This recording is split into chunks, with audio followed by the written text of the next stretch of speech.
अहम खबर आप तक पहुंचाएं। DGISPR मेजर जनरल अहमद शरीफ चौधरी की न्यूज़ कॉन्फ्रेंस। कहते हैं कानून की बालादस्ती के लिए हमेशा माशरे की तरक्की करती रहेगी। और DGISPR का मजीद कहना था कि अंदरूनी और बैरूनी चैलेंजेस के बावजूद पाक फौज की कुर्बानियां किसी से ढकी छुपी नहीं है। जिस मुल्क में भी फौज को सियासी मकासद के लिए इस्तेमाल किया जाता है वहाँ इंतशार फैलता है। रिटायर्ड फौजी अफसरान की तंजीमों को सियासत का लबादा नहीं ओढ़ना चाहिए। DGISPR कुछ देर कबल प्रेस कॉन्फ्रेंस कर रहे थे। उनका कहना था कि पाक फौज किसी खास जमात, सोच या नजरिए की हामी नहीं हो सकती। साबिक फौजी होने का मतलब ये नहीं कि वो कानून से बालातर हैं। अहम खबर आप तक पहुंचाएं। DGISPR का कहना था कि हमारे लिए तमाम सियासी जमातें और कौमी लीडर्स काबिले एहतराम हैं। इलेक्शन से मुतालिक ज़मीनी हकाइक पर मबनी राय इलेक्शन कमीशन और अदालत को दे चुके हैं। DGISPR का मजीद कहना था कि आला अस्करी हुकाम की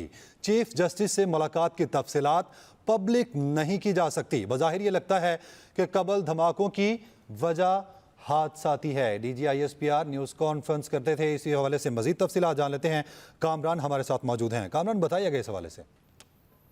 देखें जी, ये बतौर DGISPR ये पहली प्रेस कॉन्फ्रेंस थी जो नए DGISPR थी। और जो बुनियादी एजेंडा था, जाहिर है कि प्रेस कॉन्फ्रेंस के आगाज़ में ही उन्होंने जो मुल्क के अंदर इस वक्त सिक्योरिटी की सूरत हाल है, ख़ास करके अफगानिस्तान और इंडिया के साथ लाइन ऑफ कंट्रोल जो बॉर्डर की सूरत हाल है, उस हवाले से उन्होंने तफसीली ब्रीफिंग दी। और फिर जाहिर है कि क्वेश्चन आंसर सेशंस भी हुए, जिसमें जो दो तीन चीज़ें बड़ी इंपॉर्टेंट थी। आई थिंक जो मौजूदा जो पॉलिटिकल सिचुएशन है, इस कॉन्टेक्स्ट में जो उन्होंने बात की, जिसमें सबसे इम्पोर्टेंट बात थी कि फ़ौज जो है वो एक कौमी इदारा है और वो किसी सियासी जमात की तर्जुमानी नहीं करता या किसी सियासी जमात का जो नज़रिया है वो उसकी अक्कासी नहीं करता। इनफैक्ट उन्होंने कहा कि फ़ौज बहैसियत इदारा तमाम जो सियासी रहनुमा हैं उनके लिए काबिल एहतराम है। दूसरा जो इम्पोर्टेंट नुकता था कि जहाँ तक पंजाब के अंदर इंतखाबात के हवाले से फ़ौज को तलब करने की बात है, तो उसमें DGISPR ने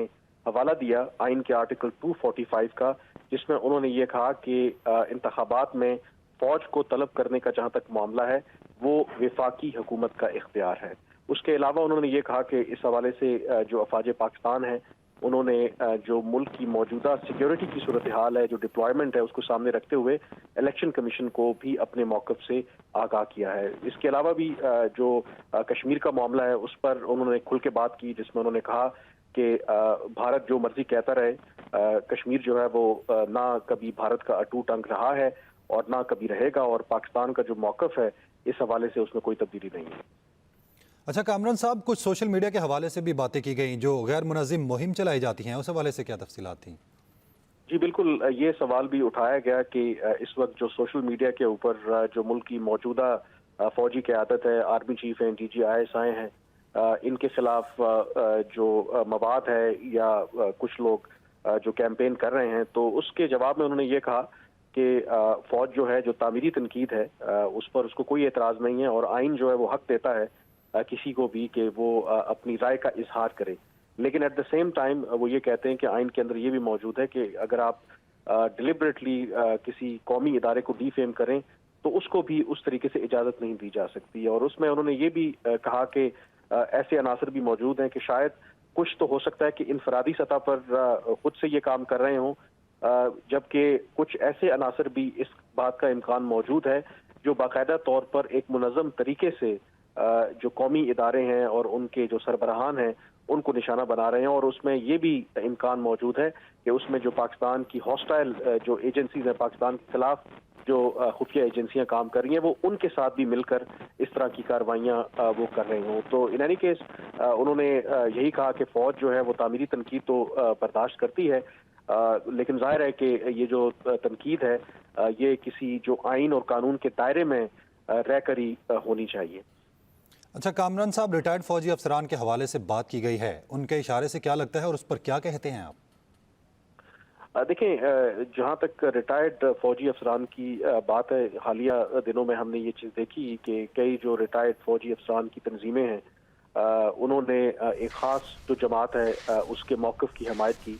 और इसके ऊपर पहले भी ISPR ये चीज़ कह चुका है कि ये जो तंजीमें हैं इनका बरह रास्त वो रिप्रेजेंट नहीं करती हैं फ़ौज पाकिस्तान को, दो कि ये जो ریٹائرڈ افسران کی تنظیمیں ہیں، ان کا جو بنیادی مینڈیٹ یا جو کام ہے وہ ریٹائرڈ فوجی افسران کے ہی ویلفیئر کے لیے کام کرنا ہے. تو اگین اس کو بھی اسی کانٹیکسٹ میں لینا چاہیے کہ فوج جو ہے، فوج میں ہر رنگ نسل کے، ہر مسلک سے تعلق رکھنے والے افراد موجود ہیں، اور فوج بحیثیت ایک قومی ادارہ اس کی یہ بالکل بھی پالیسی نہیں ہے کہ وہ کسی خاص سیاسی جماعت کے نقطہ نظر کو آگے لے کر کے چلے، اور یہی جو پرنسپل ہے وہ اپلیکیبل ہوتا ہے ایون جو ریٹائرڈ فوجی افسران ہیں، اگر وہ فوج کا نام استعمال کر کے جو اپنا نقطہ نظر ہے اس کو آگے بڑھانے کی بات کر رہے ہیں. کامران صاحب، جس طرح سیاسی سوالات کے جواب دینے سے بھی گریز کیا گیا ہے، ساری جماعتوں کے لیے کیا میسج ہے اس پر؟ دیکھیں، جب پریس کانفرنس کا یہ آغاز بھی ہوا تو یہ باقاعدہ طور پر یہ اس وقت کہا گیا کہ یہ جو پریس کانفرنس ہے اس کا جو بنیادی مقصد ہے وہ ملک کی جو سیکیورٹی کی جو صورتحال ہے اور جو فوج کا مینڈیٹ ہے اسی سے ریلیٹڈ سوال کرنے چاہیے. لیکن ظاہر ہے کہ پھر ان سے سیاسی سوالات بھی ہوئے، اور کچھ سوالوں کے جس کا فوج سے تعلق تھا انہوں نے جواب دینے کی کوشش کی، کچھ ایسے سوالات تھے جس کا انہوں نے جواب نہیں دیا. اس کا واضح اشارہ ہے اور واضح مطلب یہی ہے کہ موجودہ جو فوج ہے یا فوجی قیادت ہے، یہ کہتے ہیں کہ انہوں نے فیصلہ لیا ہے کہ اپنے آپ کو سیاست سے الگ رکھنا ہے، اور خاص کر کے انہوں نے حوالہ بھی دیا کہ جو موجودہ آرمی چیف ہیں وہ یہ سمجھتے ہیں کہ جو طاقت کا سرچشمہ ہے وہ پاکستان کے عوام ہے، اور اس کا بھی انہوں نے حوالہ دیا. طاقت تو کا سرچشمہ پاکستانی عوام ہے. بہت شکریہ. اینکر پرسن کامران یوسف ہمارے ساتھ موجود تھے اور تمام تر صورتحال سے ہمیں آگاہ کر رہے تھے. خالد محمود ہمارے نمائندے ہمارے ساتھ موجود ہیں، مزید تفصیلات ان سے بھی جان لیتے ہیں. جی خالد. دیکھیں جی، یہ پریس کانفرنس تھی، اس کے 3 اہم پہلو تھے. ایک تو انہوں نے جو پولیٹیکل کوشچن تھے اس کا بھی جواب دیا، جبکہ انڈیا کے ساتھ جو ہمارے ریلیشن ہے، انڈیا کے ساتھ بارڈر لائن کی جو صورتحال ہے اس پر بھی انہوں نے بات کی، اور جو اندرونی ملک کے اندر جو ٹیررزم ہے اس کے اوپر بھی انہوں نے کھل کر بات کی کہ ہم کہاں کہاں کس کس ایریا میں جو ہے وہ دہشت گردی کے خلاف آپریشن کر رہے ہیں. خاص کر جو سوالات سیاسی بنیاد پر ہوئے وہ الیکشن کمیشن کے حوالے سے تھے کہ پاک فوج کی جانب سے جو سیکورٹی مانگی گئی تھی الیکشن کمیشن کی جانب سے سپریم کورٹ کے فیصلے کے بعد، اس کا کیا بنا. تو اس پر ان کا یہ موقف تھا کہ ہم نے اپنا موقف جو ہے وہ الیکشن کمیشن کے سامنے بھی رکھ دیا اور سپریم کورٹ کے بھی سامنے رکھ دیا. تاہم اس حوالے سے انہوں نے اس کی تفصیل نہیں بتائی. انہوں نے کہا کہ جو زمینی حقائق تھے ان کو مد نظر رکھتے ہوئے ہم نے اپنا موقف جو ہے وہ الیکشن کمیشن کے سامنے بھی رکھ دیا اور سپریم کورٹ کے سامنے بھی رکھ دیا. تاہم آئین کا جو آرٹیکل ہے 245 اس کے تحت اگر وفاق ہمیں الیکشن کے لیے فوج طلب کرتا ہے یا الیکشن کے لیے ہماری کو ڈیوٹی اسائن کرتا ہے تو وہ اختیار صرف وفاق کے پاس ہے. لہٰذا اس حوالے سے تو انہوں نے بالکل کلیئر کر دیا کہ اگر کسی لیول پہ کسی بھی جگہ پہ اگر سپریم کورٹ نے یا الیکشن کمیشن نے ہم سے کوئی مطالبہ کیا تھا تو ہم نے اس کا جو جواب ہے وہ جمع کروا دیا ہے. اس کے علاوہ ان کا یہ بھی موقف تھا کہ جو سیکورٹی کے حوالے سے اندرون ملک جو آپریشن کیے جا رہے ہیں انہوں نے اس کی تمام تفصیلات سے آگاہ کیا، اور ان کا یہ موقف تھا کہ اب تک بھی 70 سے زائد جو آپریشنز ہیں مختلف ایریا میں، جن میں خاص کر بلوچستان اور کے پی کے شامل ہیں، وہاں پہ آپریشن جو ہے اس وقت جاری ہیں.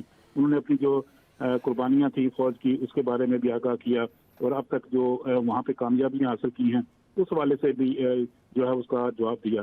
لیکن خاص کر جو انڈیا کے حوالے سے تھا، انہوں نے کہا کہ جو دونوں ممالک کے درمیان سیز فائر کا معاہدہ تھا اس کے باوجود بھارت کی جانب سے خلاف ورزیاں کی گئی، اور ہم نے بھرپور انداز میں اس کا جواب بھی دیا. لیکن ان کا یہ موقف تھا کہ ہماری صلاحیت بالکل موجود ہے، اگر کسی بھی قسم کی کوئی جارحیت کا مظاہرہ کیا جاتا ہے تو ہم اس کا جو ہے وہ بھرپور انداز میں جواب دیں گے. کشمیر پالیسی کے حوالے سے بھی سوالات ہوئے کہ کیا پاکستان کی جو پالیسی ہے اس میں کسی قسم کی لچک آئی ہے یا اس میں کسی قسم کی تبدیلی ہے. تو ان کا یہ موقف تھا کہ کشمیر نہ کبھی بھارت کا ٹو لینڈ ہے نہ کبھی رہے گا. لہذا ان کا یہ موقف تھا کہ ہماری پالیسی جو ہے وہ وہی ہے کشمیر کے حوالے سے کہ یہ ایک متنازع علاقہ ہے. اس کے علاوہ جو افغانستان کی صورتحال ہے اس پر بھی انہوں نے بات کی. جو بارڈر تھا اس کے اوپر بھی انہوں نے یہ کہا کہ 98% جو فینسنگ ہے افغان بارڈر پہ وہ مکمل کر لی گئی ہے، اور اب اکا دکا جو واقعات ہوتے ہیں اس کی روک تھام کے لیے بھی وہاں پہ چیک پوسٹ جو ہیں وہ پاک فوج کی موجود ہیں. جی جو موجود ہیں اور وہاں پر جو اکا دکا واقعات ہیں ان کو بھی جلد ہی روک لیا جائے گا. خالد محمود ساتھ ہی رہے گا. اینکر پرسن رحمان اظہر صاحب ہمارے ساتھ موجود ہیں. بہت شکریہ رحمان صاحب آپ کے وقت کا. کیا کہتے ہیں؟ ساری پریس کانفرنس سنی، اہم پوائنٹس بھی اٹھائے گئے اور جو سیاسی جماعتوں کی جانب سے باز گشت تھی ان کو بھی کلیئر کیا گیا، ایون سیاسی سوالوں کے جواب دینے سے بھی گریز کیا گیا. دیکھیے، میں نے ابھی خالد نے بڑی ڈیٹیل کے ساتھ جو ہے وہ بتایا ہے کہ ان کی پریس کانفرنس میں کیا کیا بات ہوئی. میرا خیال ہے بحیثیت مجموعی اوور آل سیکیورٹی کی صورتحال کے حوالے سے پریس کانفرنس تھی، اور اس میں کہیں نہ کہیں پر ये सियासी मामला भी जो है वो डिस्कस हुए हैं।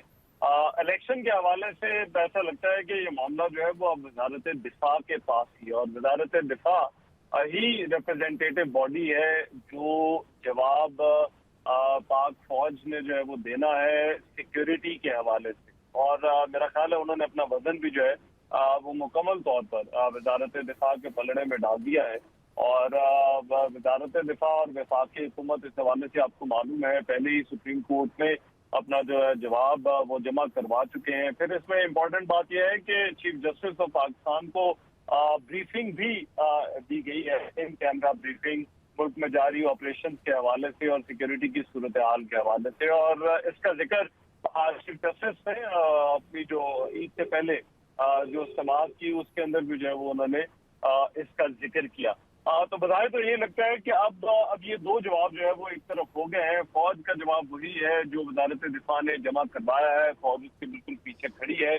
और सिक्योरिटी की सूरत हाल के हवाले से उन्होंने अपने जो पोजीशन है वो भी काफी हद तक जो है वो वाज़ेह कर दी है कि मुल्क के मुख्तलिफ हिस्सों में ऑपरेशन भी जारी है, फौज की मसरूफियत भी है। तो ये तो वो सियासी मामला थे जिन पर जो है वो उन्होंने बात की, लेकिन बात तौर पर इस बात का आगे फैसला चलकर सुप्रीम कोर्ट ने ही करना है। लेकिन उसके साथ साथ भी उन्होंने सोशल मीडिया के हवाले से भी जिस तरह से सवालात का जवाब दिया है, तो मेरा ख्याल है कि अभी तक तो ये मालूम होता है कि वजारत दिफा का जो जवाब है वो हतमी जो है वो तसव्वुर किया जाएगा सुप्रीम कोर्ट। अब देखिए आगे पता चलेगा कि सुप्रीम कोर्ट की जब 26 को समाअत होगी तो सुप्रीम कोर्ट उस पर क्या अहकामात जारी करती है, या उस रिपोर्ट के तनाजुर में जो वजारत दिफा का जवाब है उसको किस तरह से उसको कंसिडर करती है, किस तरह से कंसिडर करती है। रहमान अज़हर साहब, जिस तरह से पाक फ़ौज ने अपने आप को ये तमाम तर बाज़गश्त से अलग कर लिया है, इलेक्शन पर और फैसले पर ये चीज़ कितना असरअंदाज होगी? देखिए तकनीकी एतबार से ये मत भूलिए कि फौज एक इदारा जरूर है, मजबूत इदारा है। पाकिस्तान की सियासत, पाकिस्तान के रियासती मामलात जो हैं वो उसमें इनकी सही का बड़ा अमल दखल है। और लेकिन इसमें ये चीज़ जरूर मद्देनजर रखनी चाहिए कि जो फैसला है इस हवाले से वो वफाकी हुकूमत ने ही करना है। वो फौज मातहत है वजारत दिफा के, और वजारत दिफा जो है वो मातहत है वफाकी हुकूमत के। तो ये फैसला बिल आखिर कोई भी जो पॉलिसी डिसीजन है वो इस हवाले से जो है वो वफाकी हुकूमत ने करना। आपको याद होगा इससे पहले जो नेशनल सिक्योरिटी कमेटी की जो इजलास हुआ जो पार्लियामान का, जहाँ पर इन कैमरा ब्रीफ, उससे पहले भी एक इजलास हुआ जो कौमी सलामती की जो सबसे बड़ी बॉडी है उसका भी इजलास हुआ, जिसमें सिविलियन और अस्करी इदारे दोनों के अफराद जो है वो शरीक हुए। तो अभी तक तो यही मालूम होता है कि वहाँ से जो पैगाम है, इन कैमरा ब्रीफिंग है, और तो ये आज की जो प्रेस कॉन्फ्रेंस है, और फिर जो वजारत दिफा ने सुप्रीम कोर्ट के अंदर जवाब जमा करवाया, ये तमाम के तमाम जो है वो एक ही जो है वो जवाब है। तो वजारत दिफा तकनीकी तौर पर फौज के इंतजामी मामलात पर तो वो जरूर बात हो सकती है, लेकिन ये क्योंकि वजारत दिफा के तहत आते हैं यहाँ पर, तो यहाँ पर जो जवाब जमा कराना है या सुप्रीम कोर्ट में या केसेस के अंदर जो नुमाइंदगी है कि फौज की तरफ से क्या कानूनी जवाब है या क्या जो है वो मौक़िफ़ अपनाया जाना है, वो वजारत दिफा का ही काम है। और वही काम वजारत दिफा ने किया है जो रिपोर्ट जमा करवाई गई। साबिक फौजियों के हवाले से कहा गया है कि सियासी जमातों का लबादा उड़ने की ज़रूरत नहीं। इससे क्या मतलब समझा जा सकता है? देखिए ये मामला पिछले कोई एक साल से जो वो चल रहा है, और साबिक फौजियों से बहुत उनकी एक जमात की तरफ टिल्ट के हवाले से या उनके रुझान के हवाले से बहुत सारी क्या साराइयाँ भी की जाती हैं। जो तज्जियाकार हैं हमारे साथी, वो उससे बहुत सारी चीजें अखज़ भी करते हैं, लेकिन साबिक फौजी ये मत भूलिए बिलाखिर साबिक फौजी होता है, और उसका फौज के साथ गहरा ताल्लुक उस वक्त तक होता है जब तक फौज के इंतजामी अमूर से, जब तक वो फौज के अंदर। रहमान साहब, एक अंदर और भी पॉइंट उन्होंने ऐड किया कि कोई भी साबिक फौजी अफसरान जो हैं वो कानून से बालातर नहीं है। देखिए, मैं वही आपसे गुजारिश कर रहा था कि जब तक वो फौज के अंदर है साबिक फौजी, तब तक वो फौज इंतजामी अमूर से उनका ताल्लुक है, फौज जो फैसले ले रही है उससे उनका ताल्लुक है, फौज की जो पॉलिसी है उस पर वो जाहिर बात है क्योंकि उनकी बात सुनी जाती है तो उनका असर कहीं ना कहीं पर मौजूद होता है। लेकिन ये मत भूलिए कि जब वो फौज से रिटायर हो जाते हैं तो उनका इंतजामी अमूर से ताल्लुक खत्म हो जाता है। तो मैं आपसे जो बात कर रहा था कि बहुत सारे हमारे साथी दोस्त देखने वाले ये अंदाजा लगाते हैं साबिक फौजियों की राय से कि वो किसी खास जमात की तरफ अगर उनका रुझान है तो वो फौज का रुझान भी उसी तरफ है। तो ये बात मेरा ख्याल है ये बात ठीक नहीं है।